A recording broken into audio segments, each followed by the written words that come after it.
Nah, I probably shouldn't drink today.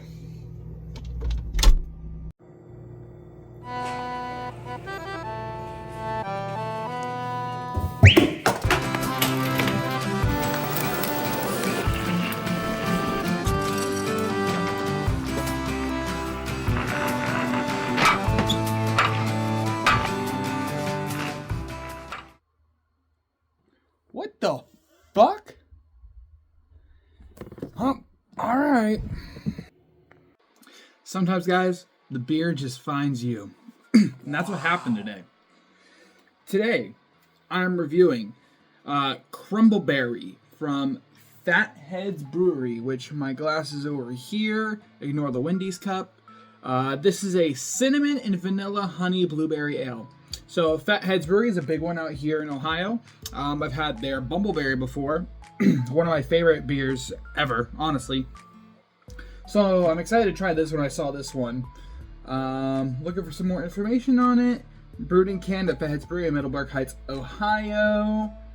Malt beverage brewed with honey, blueberry spices, and malt natural flavor. We're looking 5.1%.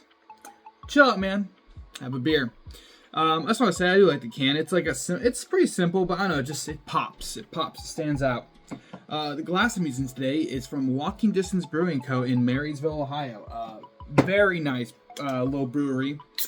If you do find yourself in Marysville, Ohio, which isn't too far from Columbus, I do say you should go over and give them a little shot. All right, let's give this a little pour. Let's shut up now.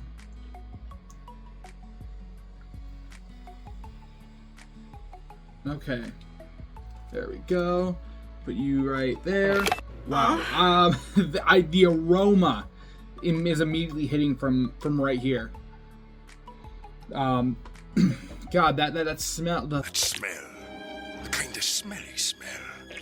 The smelly smell that smells smelly.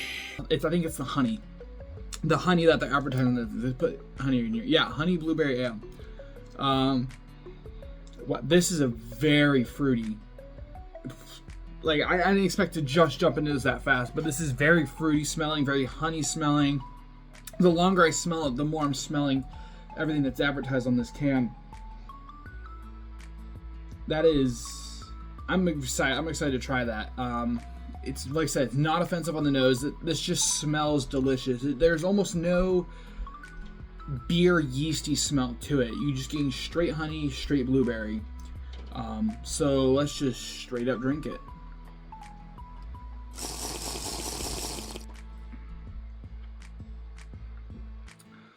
The honey is what comes through the most. I'm trying to feel the taste of the cinnamon. It's on my lips and around my mouth.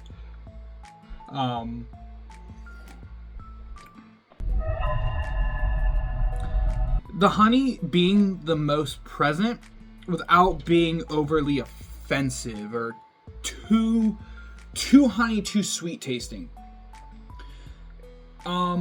The blueberry comes towards the end of the sip of the drink. You get a small little blueberry taste. Doesn't taste as much as the bumbleberry from their bumbleberry drink.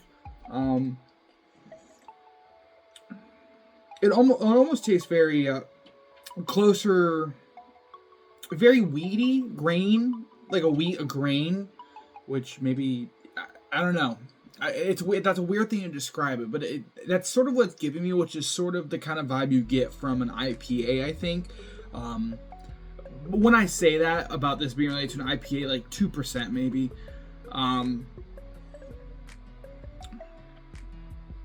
It's on first taste, it tastes like a very simple beer, but it's actually kind of a complicated flavor palette to describe, because I said I really am getting that honey. You get that blueberry towards the end, and that green, that wheatness, that wheat of it. Like, you've had a wheat beer, which is things like Blue Moon, and I've had plenty. Actually, it's probably why that flavor is standing out. I drink a lot of Blue Moon, more than I want to admit. So I think maybe that's why it stands out a little bit, because I'm so used to that taste that flavor profile comes out.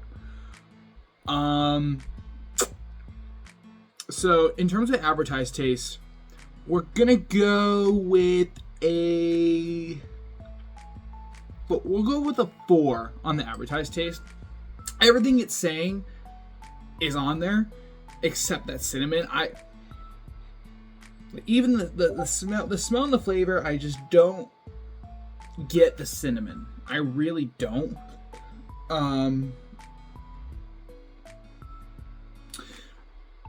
Yeah.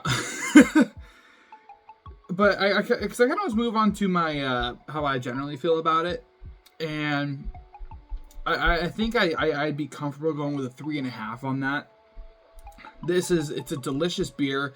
I don't think it quite beats Bumbleberry. I think almost the just simplisticness of the Bumbleberry being blueberry vanilla. Because I think this is vanilla honey. So C4 because I didn't even low vanilla, more than the cinnamon. I'll tell you that much. That's just better. But this is great.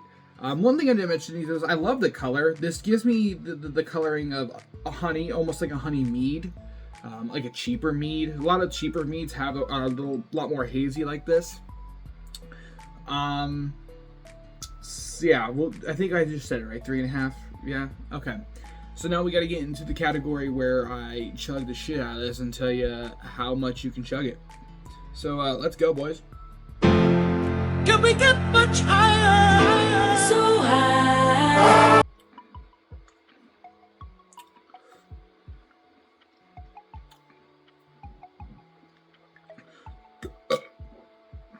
Four on the chuggability of it. Again, a lot of those flavors, especially honey being a smooth flavor that's not too overpowering. Like I said in this beer, it's not overpowering. It's very easy to drink. It's very easy to drink a lot of that. It's not overly carbonated, so it's easy. It's smoother to go down, especially for me. As I've mentioned before, I'm really bad with carbonation. So yeah, I think a 4 would fit this pretty perfectly. It tastes great. You could just chug. You could probably chug the whole thing and just be like, oh, okay, whatever. I'll have another. And it's only 5.6%, I think I said, right? How many times? 5.1%. So pretty light. My conclusion. Go try Crumbleberry from Fatheads Brewery. But I will say, if you have access to Bumbleberry, try Bumbleberry first and then try Crumbleberry. Or if you've already tried this and you haven't tried Bumbleberry, go try Bumbleberry. Bumbleberry is probably one of the best beers I've ever had. This is good. I like what they're doing with it. I like the honey flavor. I wish there was a little bit more of that cinnamon they were talking about. This is great. Thank you, Fatheads Brewery. All right, the final score. With everything combined, we have come to 3.8. All right, turning my finger again. 3.8. Like I said, it's really good. Go try it.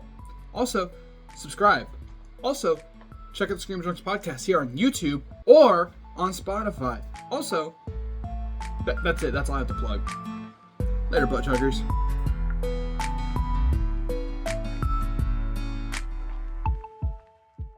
The aura, okay? That fucking bird that I hate. That fucking bird that I hate. That fucking bird that I hate. That fucking bird that I hate.